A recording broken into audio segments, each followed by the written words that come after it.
This is a interesting story about driver's licenses. Seems to be a lot of play in that space in the state of Illinois, especially when it comes to allowing people to change their driver's license data concerning their gender. And you've got the headline here. My colleague Kevin Bessler putting this together. Concerns raised about plan to allow gender-neutral classifications on ID cards. And if you go through, you can see this, of course, posted at thecentersquare.com/Illinois. Despite passing a law to allow that gender X option on Illinois' driver's licenses in 2019, the change slow to come about. The state passed a law that opened the door for residents to select X as their gender instead of male or female on state IDs. What if that's they want to indicate that they are a user of what Twitter's now called X. Regardless, the Secretary of State's office says it's now ready to launch their plan ahead of the 2024 date. But Governor J.B. Pritzker, he said that Illinois is actually going to stick to the plan as is because it's not just the Secretary of State's office involved here. You've got other state agencies involved here as well.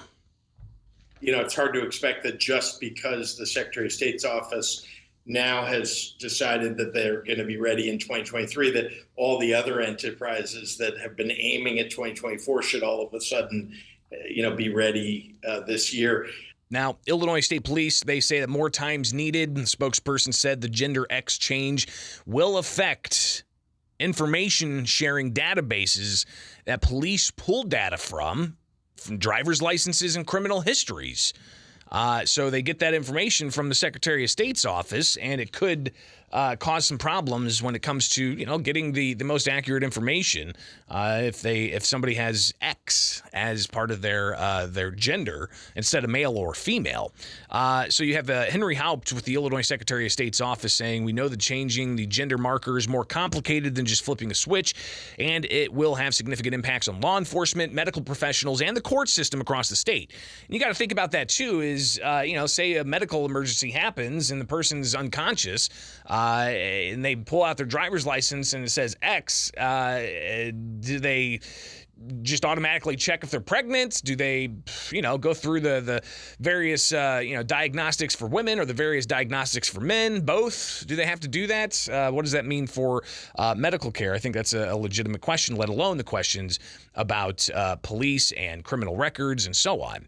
But it's unclear how the change could affect the federal criminal database. You actually have the U.S. State Department under the Biden administration allowing for a gender-neutral option, but members of Congress, including out of Texas, Chip Roy, he aims to try to reverse that, saying that passports exist to accurately identify people, not play pretend with gender identity groups.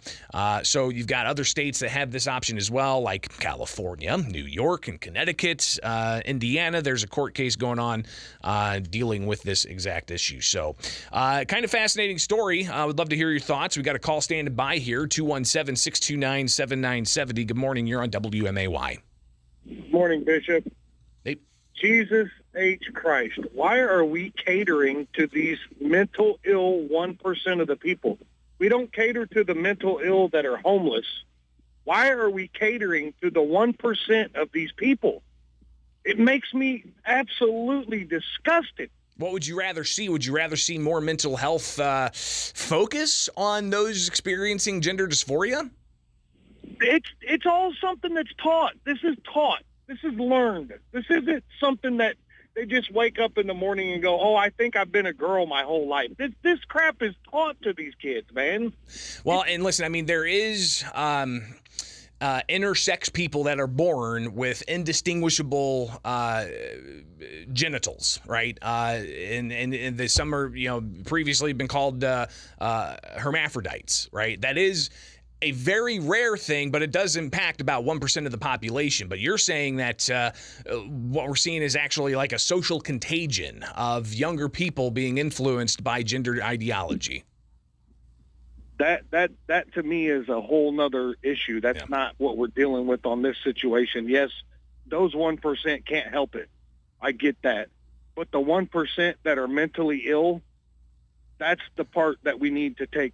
We need to just get rid of them. Well, get rid of them. What do you mean? No, get rid of them? I don't mean get rid of them. I don't mean get rid of them. I mean just Just let them do their thing. Quit catering to them. But isn't letting them do their thing carving out the X gender on a driver's license or on a passport? No, not at all. There's only two genders in this whole entire universe. We've already discovered that. But again, there's still that intersex person that's born, and they've got rights as well. So listen, it's a difficult conversation. There's no question. And trying to, as the caller says, cater to, you run into some of these issues of how Gender X might impact, the criminal database, how it might impact medical care, and so on. So fascinating conversation. Appreciate the call.